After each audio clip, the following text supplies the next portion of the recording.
And that was my introduction to public service in its truest sense as the deputy chief of staff for neighborhood small business development, which was right up my wheelhouse because I was already doing small business. I wasn't doing the neighborhood, but I had done neighborhood at United Way. It was eye-opening. It was very eye-opening. That is where I learned what the role of the mayor is. I learned the system. I learned what commissioners do. I learned what the staff do. I learned a lot. I wasn't intimidated by it. I welcomed the challenge because I love a challenge. If you tell me I can't do something, I gotta prove you wrong. I was used to getting problems because spring, it was always this fire, that fire, and how we gonna solve it? In a corporate world where all employees have great leaders with no egos that create fun cultures where people can do their best work, the employees and companies thrive while doing great things for the customers, themselves, and each other. Well, we know that rarely happens. I'm Jeff Palacio. I have been a leader for over 40 years for every t-shirt size company, from small 16 employees to extra large over 1 million. Please join me while I interview outstanding leaders that will share stories of great leadership and not so great. It will help you become a better leader while poking fun at all the crazy shit that happens in corporate America. Today's episode of The Corporate Couch is sponsored by Fluent Consultants, your partner for scaling your growing business. They take a business-first approach to help growing companies eliminate operational bottlenecks, automate manual tasks, and scale without increasing headcount. Fluent isn't your typical technology firm. They deliver solutions that solve actual business problems and reduce manual tasks. From roadmaps to dashboards and AI, Fluent can help you find a better way. Today, Jeff is interviewing Christal Watson. Christal is currently the Executive Director at Kansas City, Kansas School Foundation for Excellence, Incorporated. She has held a variety of positions in civic service, including the CEO of the Heartland Black Chamber of Commerce and the Deputy Chief of Staff for the Unified Government of Kansas City, Kansas and Wyandotte County. She is currently running for CEO and Mayor of Wyandotte County and Kansas City, Kansas. You can learn more about Christal at christalwatson.com. Let's listen as Jeff talks to Christal. Christal, welcome to the Corporate Couch this afternoon.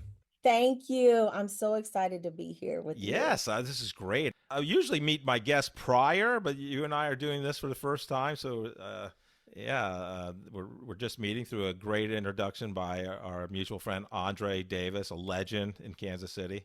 He absolutely is. Yeah, absolutely. No, but I'm very excited to talk to you. I've done 146 episodes here. We're recording in May 2025, and I just love people's career journey and where it takes them. And you and I had a brief overlap at Sprint Corporation, now T-Mobile. Yes. So, we'll get into that. You've had many accolades and Women Who Mean Business, Power 100, 50 Kansans You Should Meet. You're the commission chair of the Kansas Human Rights Commission, nominated by Governor Laura Kelly. So, this is going to be fun, and love your corporate world, not-for-profit, corporate world, and now here in the primary on August 5th, running for unified CEO of the Wyandotte County, which includes mayor of Kansas City, Kansas. So let's start with a fun question. I think you grew up in Kansas City, but even those people that know you fairly well, what one thing would surprise them about you? Well, I know what wouldn't surprise them is that, but maybe it would surprise them. I am a dot. I was born at KU Medical Center. And let's go back to Neil Poindexter. He's since passed away, my father, and he was a radio broadcaster. Oh, wow. For KMBZ, KMBR radio. Oh, wow. And so people would be surprised to know that, and that he had his own show called Mid-America Live. It used to be on KSHB 41. It'd be on Sunday mornings or Saturday mornings, like at 6 a.m. Right. So I have a family that has come from the community and has had a great career. Yeah. And And so it's been really exciting to be part of Wyandotte County. No, that's nice. That's really nice. Yeah, I think I moved here and a long time ago, and I think I remember listening to your dad then. I assume, I don't know. My first car I bought ever was in Kansas City, and it only had AM radio. It only had, well, then you probably did have KMBZ. Exactly. Yeah, yeah. I Yeah, was he too was cheap in to get news. a cassette player, I guess, whatever. He was one of the news broadcasters for Yeah, KMBZ, yeah, KMBR. He was, yeah, and he spent most of his career there. So a lot of folks do remember him from back in the day. He was one of the first Black voices in radio, yeah. in the Wow, greater pioneer. metropolitan area, outside of Carter Broadcasting, because Carter Broadcasting had their own. Right. Uh, but yeah, he started out there and then moved on to KMBZ, KMBR radio. Oh wow, love that. That is I know. amazing. So Um, that's a fun fact about me. A lot of people may not know. Yeah, no, I love that. I've had people drop that they were a surrogate mother. I had somebody say after 25 years of marriage, my wife left me because she decided she was a lesbian. So I've had those two. Those were pretty big. Uh, Those are those are very life changing. exactly. Uh, so growing up in Wyandotte County, affectionately Yeah. known in the area as the Dot, what was fun for you? What you love doing? You know what? Just being a part of family. Our whole family was in KCK. My grandparents, um, they were members of A Street Baptist Church, so were we. And so grew up in the church, and a lot of my life was spent in the church. That was fun. Of Yeah. course, there were days when it wasn't fun, when you were dragged to church, when you didn't want to go, but Right. uh but being with family was the best part. And that's what uh I guess why we're still here. Married in Wyandotte County, have four sons. Yeah. Four sons. Four Wow. sons. The oldest is 40, the youngest is 24. Oh, wow. Yeah, so I think just being with family and enjoying our community Yeah. and just living life, Yeah. everything we needed was here. Didn't Yeah. need a whole lot. So Raised our boys here. They were all in sports. yeah. So spent a lot of time on the road, Yeah. basketball, right? That was Traveling, life. baseball, basketball, soccer, whatever. Yep. Yeah. Oh, Yep. wow. They played it all, bowling and Yeah. tennis. They did it all. What kind of damage did your four sons do to the house and the room? Any broken windows, Oh, lamps? absolutely. There are holes in the walls. There are broken, well, they're not there anymore, but I had pots that were broken, that were turned one side so I wouldn't see the broken part because they couldn't fix Right. it. Love that. Several bent up doors. Like Yeah. we did a little mini rehab after all the boys left. That's funny. That's for sure. That's funny. Any aspirations as a child when you become an adult? Did you say, "Hey, I want to be mayor of Kansas City, Kansas"? What was the aspiration for I you? did not say I wanted to be mayor of KCK. I did want an ice cream parlor. I Nice. wanted to call it JP's Ice Cream Parlor, which was the Named initial after me, of Jeff my Blotcha. close, close. James Poindexter, which was my grandfather. Ah, nice. We used to have root beer floats, and I loved root beer floats. Yeah, And there was a restaurant or like a candy store, kind of convenience store yeah, in KCK, across the street from one of the elementary schools, Douglas Elementary Schools. It was called Taylor's. And I used to love going to Taylor's, yeah. and we could get candy and root beer floats. And so I wanted a store named JP's Ice Cream Parlor Oh, that's when nice. I was growing up. So your grandfather's a big influence on you, obviously. He was. Yeah, He was. He yeah, was a community leader. Of course, he was minister of music at our church, and everyone knew him, and he was loved and adored by so many people. yeah, yeah. Now, I have no idea because we're just meeting here, but you seem to be a good singer. I just can sense that you like to sing, or no? I love to sing. I can carry a note, but I am not a singer. Okay. Well, if you can carry a note and you love to sing, I'm going to say You you're a know, I singer. can be in the choir, but no solos, No please. No, solos. Okay, backup. no, Yeah. no. Yeah. Okay. I don't even know if I'm the backup quality, but I do love to sing. It's always fun. My son, by the way, was in musical theater, and I don't know where he got his voice from, but he has some good pipes. Oh my Yeah, goodness. No, yeah, I don't have great pipes. I had probably a better voice years ago until allergies just took over my head and my, yeah, sinuses and throat. But, yeah. and I think I burst my vocal cords yelling at games. That's probably really what did it. Right. Yeah, So it's I ruined my voice screaming and yelling at my son's games. yeah, that's funny because if I have a podcast interview on Monday, during football season, I make sure I'm not too crazy watching. Uh-huh. I'm a Chiefs fan unless they're playing the New York Jets. So I grew up in New York, and they're my favorite team, unfortunately, because Oh, they're that's they're okay. We'll forgive you for that. yeah, there you go. Uh, Crystal, talk about your journey. I know we chatted. You worked at Sprint, but kind of from graduating from Wyandotte High School, kind of how did you navigate into your professional career? So how I navigated, I was attending Emporia State University, and at that time Reagan was president, and there was some huge educational cuts. And at that time, I could not no longer attend college. My dad couldn't afford me and my sister to go to school. Okay. And so I had to get a job. I'll never forget this. At the time, I was dating my husband and his grandmother. My dad told me he did a story at the Lenexa call center for Sprint. Okay. This was in 1987, 88, 87, 88. I'll never Right. forget this. And he said, you know what? They're hiring. And I'm like, really? And he was like, yeah. And I think this is the last week of interviews where you can just call and they'll take walk-in interviews. So I called and they said, hey, can you come in today? And I'm like, yeah.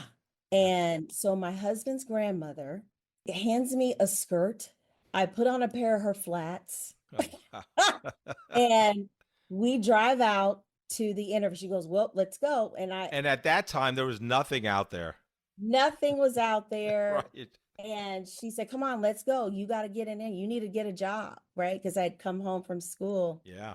And within a couple of days, I was hired. And that Uh, began my corporate journey yeah. and working at a company as large as Sprint. And that was the beginning. And Yeah. spent 17 years at Sprint. You and I overlap, so I was very familiar with the Lenexa call center. Those were the days of Smile and Dial, and getting Mhm. people to sign up for Sprint, and Yeah. big competition between AT&T and MCI. Yep, Rest it in was peace. MCI, Yeah, Southwestern Bell. yeah, yeah. So talk about what your learnings, and because you're selling on the phone, which is selling's hard, but selling on the phone is really hard because you can't see people's facial expression. You're calling during while they're eating dinner or whatever. But talk about kind of what you learned through that process. I will tell you, so throughout my career, which by the way, I was horrible on the phones because my talk time was terrible. I get in these conversations with people on the phone because if you can build just a little bit of relationship with them over the phone, you can sell that service. Right. And I never got any awards because Right. my talk time was horrible. Yeah. But it did teach me about relationships, whether I realized it at that time or not. In looking back, I know for a fact it taught me about how important it is to connect with people. Right. And throughout my career, I also learned how to be very results driven. I'm very results driven. Yeah. I think I might not have been naturally in my leadership style, but it definitely was a learned behavior to, if you're handed something, you get it done. Right. Brent was experiencing a lot of transition, and using fiber optic networks, and putting those underground Yes. and Startup company, really. So yep, everything's constantly changing, and they uh, were they were innovative. Sprint was innovative, yeah. and with that came a lot of disappointment, right? Hmm. And a lot of trials and tribulations they went through, even all the way down to their billing systems, Right. because there was United, Sprint, and PCS, three different companies, Hmm. right? that had to come merge together. Right. And there weren't a lot of time for excuses. Just get it done, no Right. matter what. Learn from the mistakes, but Right. keep it moving, right? Yeah. So I learned a lot about that and how to work with management, of course, but how to follow through with projects and along the way, building those great relationships so that you can accomplish your goals. Yeah, and that's the biggest thing I learned from Sprint. Sprint taught me so much about being a professional, Yeah. about etiquette, Hmm. about people, Yeah. about business. Right. And I think the biggest thing I learned was not being afraid to be held accountable, Right. because you had to be held accountable for what you were able to get done. If you tried a new Sure. billing system, I remember when I finally got laid off from Sprint, it was because of a major breakdown in a billing system they were supposed to merge, and it was unsuccessful. Right. And so that department ended up going away, and that happened to be the department that I ended up in. Yeah. And I learned they were willing to take risk, and that was okay, Yeah. right? Just gotta be prepared that if it doesn't work out, how you Right. gonna fix it? How you gonna rebound from it, Yeah. right? And I Yeah. think that was the biggest thing I learned is Yeah. being held accountable, not being afraid of taking risk and taking ownership. Yeah. To talk about your process to, almost 17 years is a long career at one company, especially by today's standards. Oh my But I goodness, mean, yes. really by any standard, that's a good run. Hmm. How did you navigate? I saw one of your titles was culture and communications leader, liaison to HR. I mean, so you start as a junior sales associate or sales associate on the phone, whatever, getting some hourly wage or whatever Yeah. it is, and now you get, now you're part of management, and now you're salaried. And talk about your process of how you kind of navigated, towards the end of your career to, higher levels. So I think how I migrated, I will tell you, and it wasn't intentional. One of the things that Sprint had was the University of Excellence, where you could go through all kinds of training. I'm sure you remember that. Yeah, oh yeah, that was great. And not only did I end up doing training and taught some of those topics, but I also benefited from some of the training. And one of the classes I was in was facilitative leadership. I went into several different leadership courses, but in one of those courses, they asked us a question: do you have a personal mission statement? And I thought, wow, no, I don't. And I came up with one. Yeah, yeah. And my mission statement was to be in a position of influence so I can be a voice for those who don't have a voice. Wow. And I tell you, Jeff, as soon as I put that in the atmosphere, it was as if my career began to shift in that direction. So it's the fourth year in a row we are going through layoffs. And I'm in a department that is so far from who I am as a person. I was a technical engineer, and I don't even know how that side of the brain even functions. I just sat and entered data reports, which was the boringest thing I'd ever done in my life. And so when Right. they came to me and said, hey, you may be affected by the layoff, I was like, you know what? If you need people to, Right. I'm okay. Raise your hand. If, if I get caught up, don't worry about me. I'll be all right. And that was in 2004. And that was on a Monday. That Thursday, I'm running into my local grocer, and I run into the executive director for Wyandotte County United Way. And the 8 months prior, I did a golf tournament and gave him $5,000 because I wanted it to benefit my local community. Wow. So we had a golf tournament. I had this money left over. I was like, who am I going to give it to? So I gave it to the Wyandotte County United Way. He remembered me running to him 8 months later in the grocery store. He goes, hey, what are you doing? How things are going? And I'm like, well, I just got laid off. He goes, really? Well, you want to come work for us? Wow. And first I went, no, I want to be off.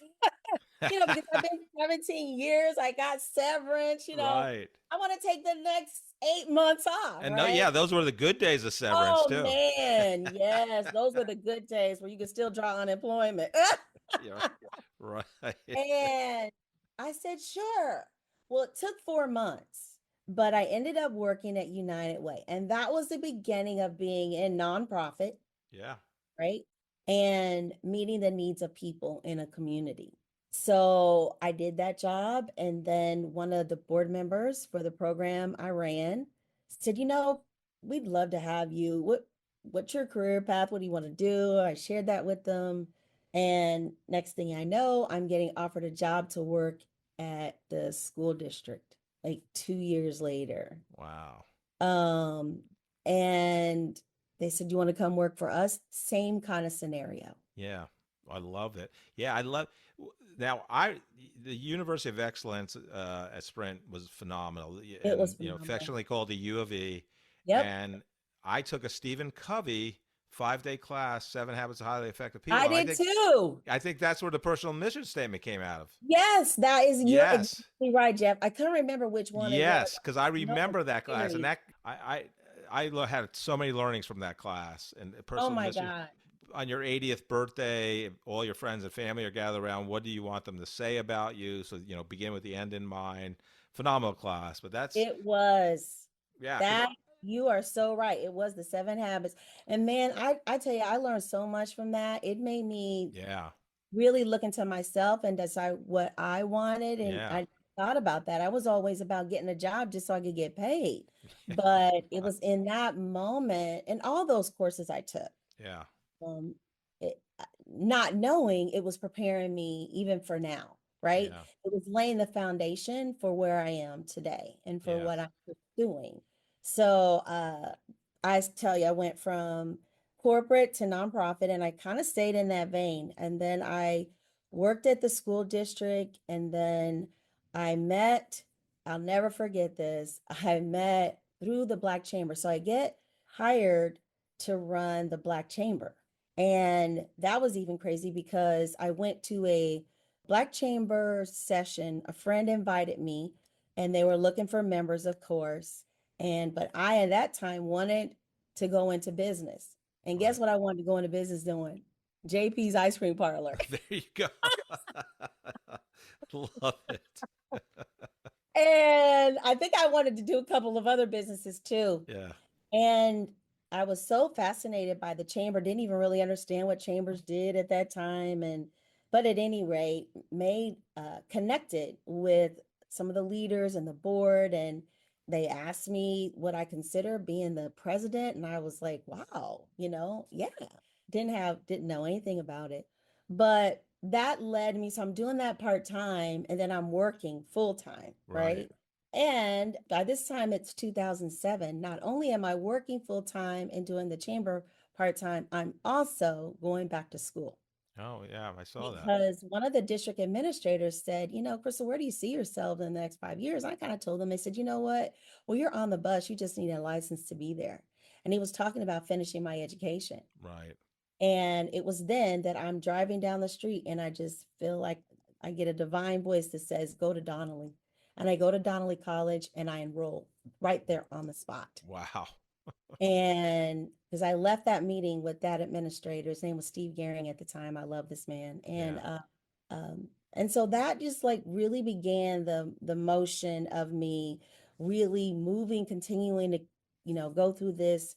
Hey, I want to be in a position of influence so that I can be a voice for those who don't have a voice. Yeah. After that, I run for school board in 2011, and I meet John Bluford III while I'm at the Black Chamber. I do a presentation before some professionals. He happened to be in the audience, and he wants to give me a tour of the hospital. And I'll never forget, he had this beautiful sign that said, "Welcome, Christal Watson, President and CEO, Black Chamber of Commerce." I just Oh, like, wow, I've never had this done before. yeah. Love it. And he told me there was a position open and wanted me to apply. Yeah. So then I went to Truman Medical Center and I was a director over patient advocacy, guest relations, and volunteer services. Had about 100 volunteers and the average age was like 79. Oh, God. And I feel like, well, if I can manage this group, I can manage anybody. Right. Oh, They were my some of the goodness. best people I've ever met in my whole life, Yeah. and I thoroughly enjoyed it. So left there several years later and ended up back at the doing the Black Chamber full time. So did it full time, dedicated a lot of my career in helping minority, women-owned, and Black businesses, local businesses, being a Hmm. voice for them, advocating for them in every way possible. Yeah. During that time, Jeff, I met so many leaders, Yeah, I bet. so many people, and I built this network, that is priceless, Yeah. that you couldn't even put a price tag on. When I was at the Black Chamber, I had no resources. I was a one-man show Right. for 10 years. Wow. The last 6 years, I did full time, no salary. I only got paid a stipend when the funds were there. Wow. It was the hardest job I've ever done in my life. Wow. I mean, I didn't have anything, and Right. but it taught me how to be resourceful. Right. And it also taught me that while I may not have a lot of resources, I know my strength Right. because I learned that at Sprint. Right. Yeah. And Right. my greatest strength was connecting with people, Right. building relationships. Yeah. And that was the beginning of understanding how important networks can be for a Hmm. person's career. Yeah. I think sometimes we underestimate the power of networking, Yeah. but it is so true. When you have Yeah. nothing else and all you got is your name and your Yeah. word, Yeah. that networking can carry you as far as you let it, Yeah. Your net worth is your network. is Yeah. your network. It is Yeah. so true. Yeah. After that, I will tell you this. This is what I think put me on. I don't know, like I hate to say this, but I was kind of an unknown until the Kansas Business Journal. Ever feel like growth is exposing cracks in your operations? Manual tasks slowing you down? Systems that don't talk to each other?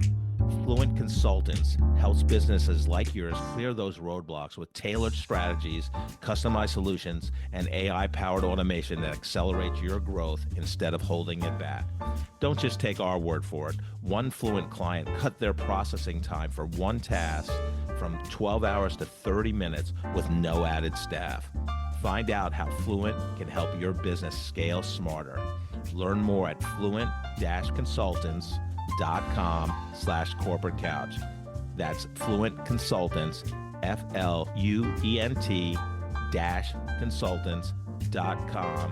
FLUENT-consultants.com/corporate couch, all one word. I was kind of an unknown until the Kansas Business Journal found me. And they did a story. Brian Kimberline did a story on me and the chamber, Yeah. which got the attention of other people Right. that eventually reached out. And I think that was the real beginning of me elevating to the next level Yeah. and really being about the work, Yeah. truly. And what year was that the article was published? Approximately. I'm That just was curious. in, I think, 2014. Yeah. Wow. So I 2014. have several questions on this journey. And you already answered my question, like almost 17 years of Sprint, and then you go United Way of Wyandotte County. Like why? But you answered that one. But so a couple things. This golf tournament that where you raised a bunch of money and gave at least 5,000 of it to United Way of Greater Kansas City. I mean of Wyandotte County. Well, they have merged, but because actually I worked for United Way of Greater Kansas City during the merger process You with Wyandotte. did. Yeah, for a brief time. It was during COVID. I worked there 9 months, and then COVID hit, and then a bunch of people had to leave. I was Uh-huh. one of them. Yeah. But yeah, so I met probably some of your colleagues that you work with, but I don't know. yeah, but with that golf tournament though, like you just decide to, hey, I'm going to raise money for local charities. I'm going to run a golf tournament. Like talk about that. Well, when I was at Sprint, it was just kind of a project we did, Oh, and okay. it was to raise money for United Way. Oh, okay. Okay. And Okay. I did not know we had a United Way in Wyandotte County because I always worked in Johnson County. So I only knew of the Johnson County. Well, when I found out there was a United Way in Wyandotte County and I saw who the executive director was, I'm like, wait a minute, I know that guy. Yeah. I know his son. And I think my dad grew up with him. Sure enough, that was all true. Oh my goodness. And so I said, well, I'm going to give the money to Yeah, I them. love that. And it worked out great. So Yeah. then you fast forward and Yeah. I end up working for United Right. Way. Yeah. So Running a program called Study Circles and then helping with the United Way campaigns. yeah. So my career, unlike yours, is I mainly was in for-profit commercial companies, but I did make a pivot at the end of my career, not the end, but the end of my corporate career, I should say, where I went from a company to United Way. So I'm going to ask you, I know my experience doing that, but you're working at Sprint, Fortune 500 company, probably Fortune 100 company at the time. You go to United Way of Wyandotte County. Like, what was the big surprises for you in The biggest that environment? was the pay. Man, I went to half my pay Yeah, that I had at Sprint without a degree, believe it or not. yeah, So that was the biggest surprise I thought I right, was going to have to take. right, I think the other biggest surprise for me was how mission oriented nonprofit is. Because when you look at the mechanics of a business, nonprofit and for profit do the same thing. They have to operate the same, yeah, right? It's just that nonprofit is not doing it for a profit, mhm, and whatever revenue is spent on whatever the cause is. right, The surprise was that how much nonprofits have to function like a business. That was a surprise right, because for some reason, I thought they operate differently. right, right, I don't think people realize, right, nonprofits do have to function like a business. They right, technically are. right, And I think the other surprise is just because you are nonprofit doesn't mean you have to have a poverty mentality. right, yeah, And many nonprofits had a poverty mentality. And that surprised me yeah, because that as long as those funds are coming in, you need those resources, go ahead and get the resources you need. right, People should not ding you just because you're spending money to operate. right. Uh, and so I think uh, that was a surprise for me. Yeah, because all your donations or however you get money for the not for profit can't go to the support the causes that you support or the cause, right? Because you have to pay for people that do the work. Yeah, Yeah, you got to pay for people to do yeah, the work. yeah, And so that is an operating expense. yeah. So that was the biggest surprise for me. Yeah. Then what was it like? I mean, you have like basically two jobs. You're at Truman Medical Centers. You're CEO of Heartland Black Chamber of Commerce. Yeah, And then you go back to school, and not only for your undergraduate, it looked like you went back to like for my 4 straight graduate. years. And got your master's of arts in organizational development. Like, what was Yeah, that? And navigating, the four family, kids, 4 your boys, husband, like basketball, what was that like? That cooking every period? day. It was hard. Yeah. Now, I am pretty active. People used to call me the Energizing Bunny because I was always on the go. In fact, there was a church member that used to call me Get and Go because I'd have one of my sons with me everywhere I went. She goes, "There Right. goes Get and Go." I didn't realize how hard it was until after. I literally would spend my day, full-time job, do my part-time stuff with the chamber, get home, take care of my family, cook dinner every night, and then I would retreat to the basement where my computer was set up. And from 9 p.m. until about 2 p.m. or 2 a.m. every night, I was doing homework and studying online. I was Wow. doing classes online, and that Yeah. wasn't big back then. And I Right. remember feeling awful about having to choose a school that had more online courses for me to take Yeah. so I could get my degree Right. and not feeling like it was a prestigious enough school Right. because I didn't have much to choose from. Well, now everybody offers online. Right. Now Right. everybody offers online Yeah. classes. It's not a big deal now. But I remember being so stressed out about that. Oh, it's not a great enough school. It's not a KU or Yeah. K-State or, It was very challenging. I remember literally my whole body exhaled when I Oh, graduated I'm sure. with my master. I did not realize how much stress I put myself under. Yeah. But if I had it to do all over again, I would. It was worth it. It motivated me. I believe it showed my children, to be determined and to follow things through. Like there were just so many lessons learned from it. Right. Even though it was probably one of the hardest things I've ever done Yeah. outside of running the Heartland Black Chamber of Commerce. Right. By yourself. Yeah, by myself. Yeah. Yeah. Um, but then it also looked like you were a deputy chief of staff for unified government Yeah. of Kansas City, Kansas, and Wyandotte County. So you had talk about Yeah. that experience, and did that lead you to your current job as the Kansas City, Kansas Foundation for Excellence executive director?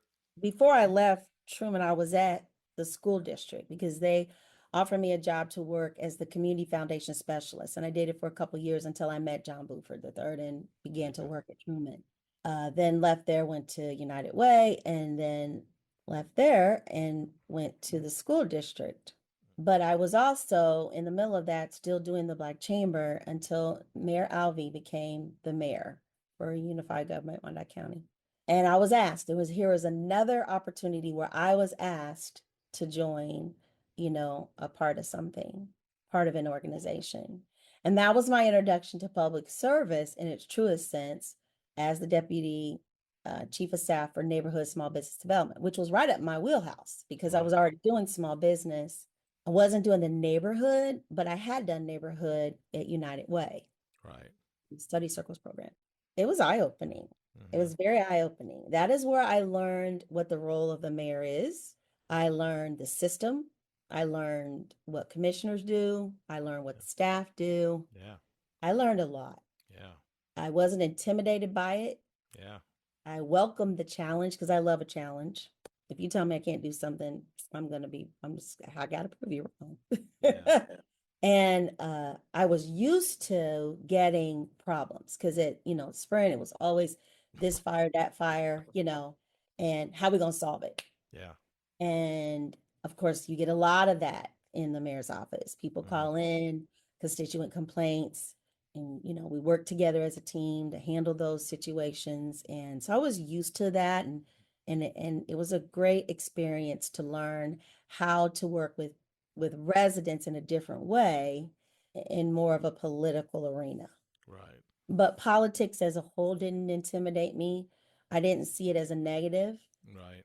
Really, politics can be a beautiful thing if it's done the right way with the best intentions in mind. Yeah. And those best intentions are followed through.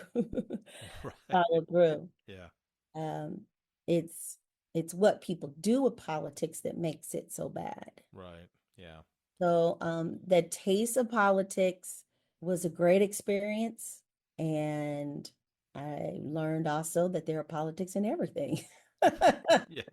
Well, You can't Sprint escape gave it. you a little bit of that too. Oh yeah, most definitely.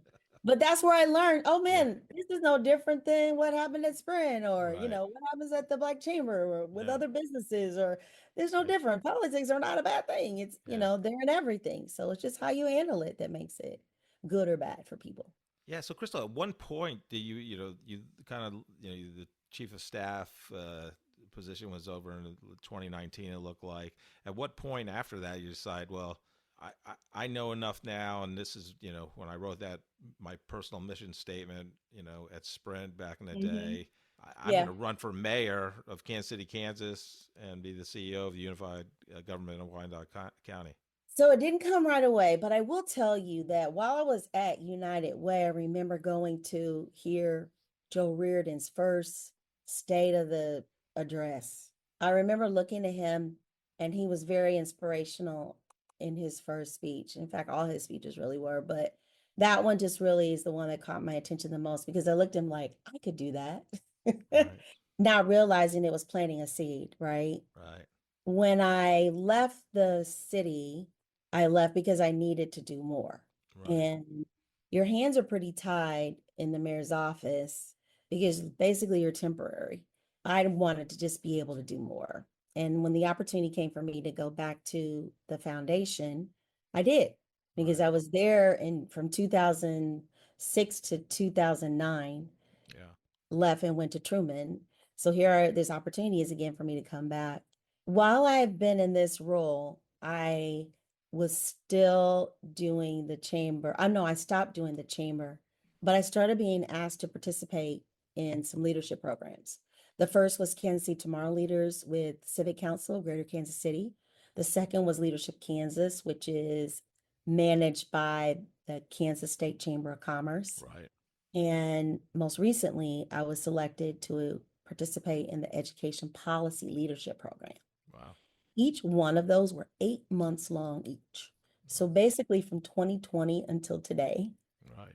I have participated in a leadership program that exposes you to other professionals, other movers and shakers in the metropolitan area or in the state of Kansas. Right. You learn about, I don't know, from crime to economic development to housing to, education to healthcare. I mean, they cross the gamut, right? And with Leadership Kansas, you go into different cities in the state of Kansas and you learn what those cities are doing. And it was there that I thought, and it was encouraged by some other colleagues who were there. People said, "Hey, are you running for office? You should be mayor." And there was one gentleman in particular here locally, I'm very good friends with, that said to me, "You should really consider running for mayor." I was in Lawrence, and you go on the KU campus. I mean, you can feel the pride when Sure. you walk on campus. Sure. And I thought, can I feel this way in my own community? Right. That was like the first like flag. Yeah. Is this happening in your community? Yeah. And then there was a panel, and the panel addressed healthcare, and there's 40 of us, all of us had our counties. And of course, at that time, and we still are, we were the unhealthiest county in the state of Kansas.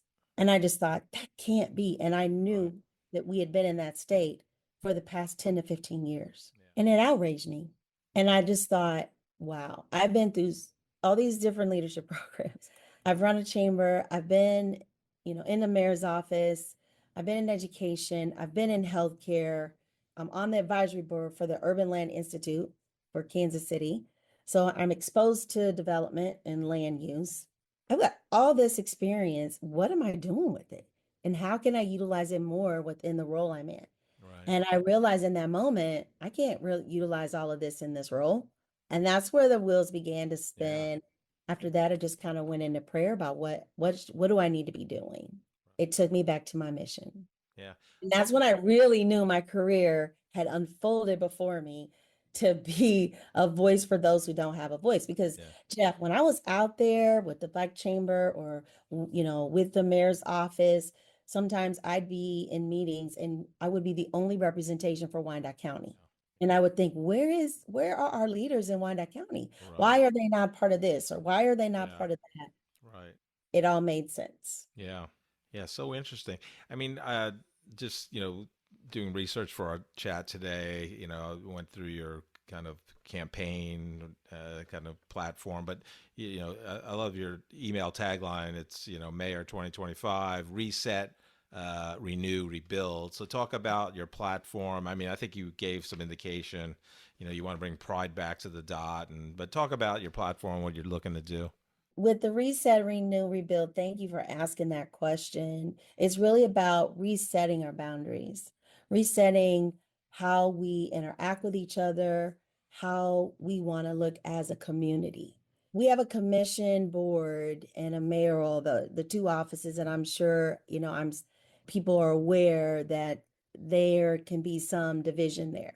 And that division has been there for quite some time. I want to reset that.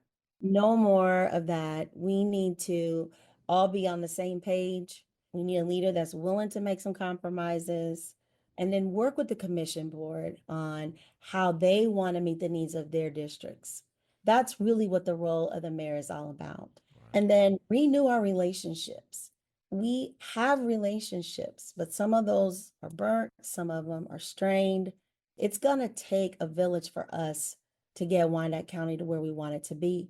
And we can't do that without each other. Right. So we need to renew and kind of just go back to the basics of, all right, let's start from scratch, and push the reset button on it. Right. Let's allow us to organically grow and give each other a chance without coming in with any preconceived notions about, any agendas or whatnot. Right. And then let's rebuild our city the way we want it to. We've got a lot to do with our infrastructure. And so the platform is really about people, process, and policy. We need to take care of our people. I always say, if you take care of people, they'll take care of you. Right. And we have an opportunity to improve in how we take care of the people in Kansas City, Kansas, in Bonner, in Edwardsville, because we all, again, need to continue to work together. Right. And within the people, process, and policy, we look at our processes. Are they meeting the true value and benefit that people need to get from it? And are our policies in line for the processes to be effective so that Yeah. they do benefit the residents of our community? And Yeah. so that's what I'll do while I'm in office. The 4 areas that we'll concentrate on are infrastructure and working diligently with the commissioners to know we've got to make that a priority. Without that, we can't build our tax base. And, our residents complain that our taxes are high, and quite frankly, they are too high. But we've got over 4,000 parcels that are in land bank alone. That land bank is not paying taxes. And so that puts the heavy on residents who are paying taxes. Right. And if we can increase our tax base, and we can level out our tax cost, right? Right. So it starts with building our infrastructure so that we can bring in new business, we can bring in new housing, and then from there, workforce. We've got to get our residents skilled to get better paying jobs for those that aren't working or are just making minimum wage. Families can't afford housing. They're, using rental, or they're moving from house to house. We have up to 400 families that are considered homeless just in our district alone. Wow. Under the McKinney-Vento Act. So there's a need for people to get better paying jobs. And we want to look at that next. Of course, when you do that, then you can afford housing. Now let's get more housing. Let's, rebuild our neighborhoods that Right. have nothing but vacant lots or a lot of abandoned homes. Right. And then from there, just focus on community, which is our neighborhoods, crime, of course. Everybody wants to live in a safe neighborhood, healthcare, getting out from being the unhealthiest county in the state of Kansas, and also becoming a stronger partner with public education Yeah. and for public education. Yeah. Yeah. No, that's a beautiful platform. I love that. Anything else you'd like to say about your candidacy? Just that I'm very proud to be a dot, but more importantly, I'm proud to be a part of Wyandotte County. I, literally, I could have lived anywhere I wanted, my husband and I, but Wyandotte County is a great place to raise a family. Yeah. And there's a lot of new things happening. There's so much potential for growth. We are a diamond in the rough. I tell that every chance I get because it's the truth. Yeah. And I know without a shadow of a doubt, my leadership can help make our diamond shine bright. I love that. I had the honor of interviewing Sly James on this podcast, and I had even though I wasn't part of Kansas City, Missouri, I couldn't vote there, but I just was admired what he did to Kansas City to bring it forward. I just get the same vibe from you that you're going to do great things when you become mayor of Kansas City, Kansas. So I can definitely sense that. Christal, I love helping 2 groups of people. We're recording here in May 2025. College graduations coming up this month. Yes. Young adults are going to enter the workforce. What advice do you have for them as they begin that professional career journey and get that first post-college job? You know what? Never stop believing in yourself and never give up, period. One thing I have found with this generation of young people is they're not afraid to go after the things they want. But as soon as life hits and it becomes a little difficult, it just makes it harder for them to deal with. And I've just told young people, just don't stop. Every generation deals with life and those experiences. But it doesn't mean that you have to stop dreaming. I would tell them to create their own mission statement. Yeah, I love that. Because it proved to lead me to where I am today. And that is doing something I know I enjoy doing. Right. So I think I would definitely tell them, come up with your own mission statement, something that you can be proud of, and something that's heartfelt, that's something that you would love doing. Right. because it's in you. Yeah. No, that's great advice. I love that.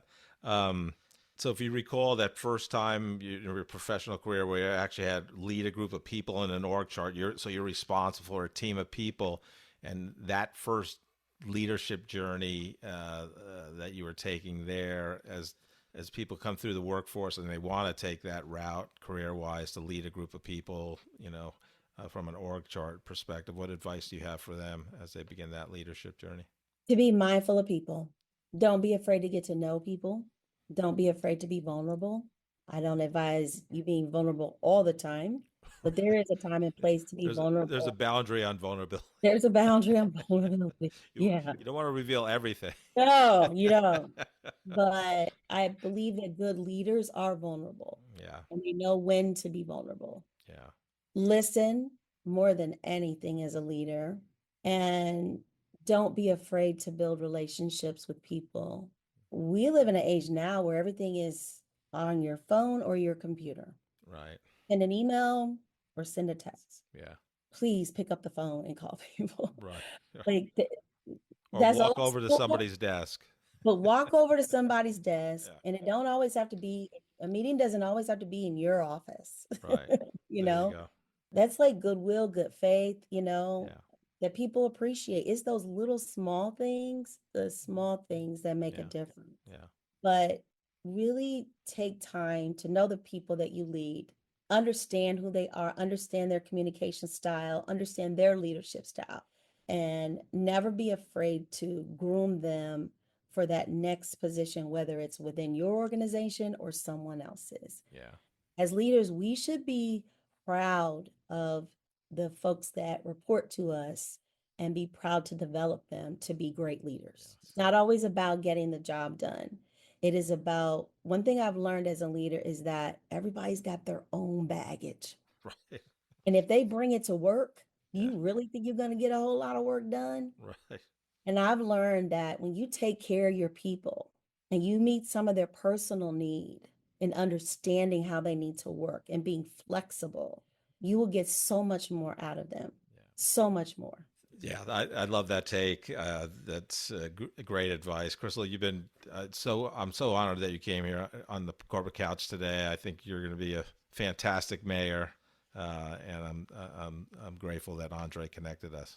I am too. And it was a pleasure meeting you, Jeff. I have enjoyed this so much. And much congratulations to you. I got a chance to look at some of the videos, and you've done a phenomenal job with some of the leaders that you've talked to. And so I am deeply honored to be on your show. Well, thank you. That's very kind. Have a great rest of your day. You too. Thank you.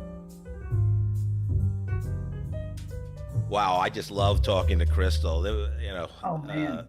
So good. I mean, just her energy. I mean, and we only used brief video clips, but her smile and just her demeanor. It's just she exudes positivity and energy.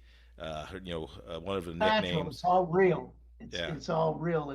It's that's how she One of her really is. friends or work colleagues or one of the whoever it was called her Get and Go because she was always Yeah. moving, running 4 sons around to various sporting events and school events, I'm sure. And her whole story about going to get her degree and then master's, basically having 2 jobs, doing her schoolwork from 9 p.m. to 2 a.m. Almost every night, and making the family dinner. Just phenomenal. And her father was Neil Poindexter, who I remember listening to. Oh yeah. A black radio pioneer. One of the few in Kansas City, if not the first, to broadcast for a major radio network, outside of Carter Communication, which is a black-owned. I don't know if it still is, but yeah, I mean, just it's 17 years at Sprint. Back in the early days of fast-paced startup days of Sprint, and then her pivot into not-for-profit, just an incredible career journey. It brought back memories of Sprint's University of Excellence, where they had unbelievable great training programs. We talked about that 5-day Stephen Covey 7 Habits of Highly Effective People, where she wrote this personal mission statement, really, that changed her life. It was her statement was to be in a position of influence so I can be a voice for those that do not have a voice. She said, I threw that out in the universe and things started to happen for me. She got jobs in a grocery store, meeting the, CEO of United Way of Greater Kansas City. And then, she'd be at United Way and meet on the board was the CEO of Trubin Medical Centers, who hired her. I mean, like I said, she had a goal in mind and wanted to help people, and just a beautiful spirit, a beautiful soul. So I just thought it was a great conversation. I mean, if I lived in Wyandotte County, I would definitely vote for her. I just love what she's trying to accomplish and things like that. But Joe, what did you think of Christal? It was an amazing interview. She is an amazing person, and I enjoyed working on that interview very, very much. Just flooded memories back of Sprint in the early days and the University of Excellence, and all my memories of the classes that I took in the University of Excellence. The time that I spent at the Lenexa call center, where she got one of her first jobs. And you're right, back then, that part of Lenexa was essentially a business park, but it just wasn't built out. All these low-slung one-story buildings, just went on and on forever. With no places to go to lunch. I mean, there was nothing out there. No. But you go in there, and part of my job at one time was what we called double jacking, if you remember what that was. Double jacking, which sounds like something that is a porn reference, but it's right. Double jacking means essentially you put on a set of headphones and you plug in with whoever it is that you're paired with. The expert, you would plug in to listen to Christal, right? Talk to customers and prospects. And one thing that Sprint made you also do is, if you were, a non-call center employee in marketing, of course, you would have to go to a training, and you wouldn't be able to leave until you made your first sale on the phone. Yeah, well, I never had to make sales, but I did go to a lot of that training. I also went to retail training at one time when we got into the retail business. Yeah. So I had to learn what it's like to be in a retail store trying to sell phones. What I remember about the double jacking was that one rule that I had personally was you had to keep your mouth shut. No matter what happened, because the other person is the one that's actually in control. But that's the kind of mentality that Sprint had, is they wanted you immersed in all parts of the industry. So we learned about, we went to classes to learn about how telephony works and how radio waves propagate and things like that, even though I was in marketing. And it was just an amazing thing. And all those memories, like I say, flooded back when we were talking to her. Back to Christal herself, when she started working for the United Way, then she got this, I wrote this down, that nonprofits should not have a poverty mentality. Right. And I love that term, should not have a poverty mentality.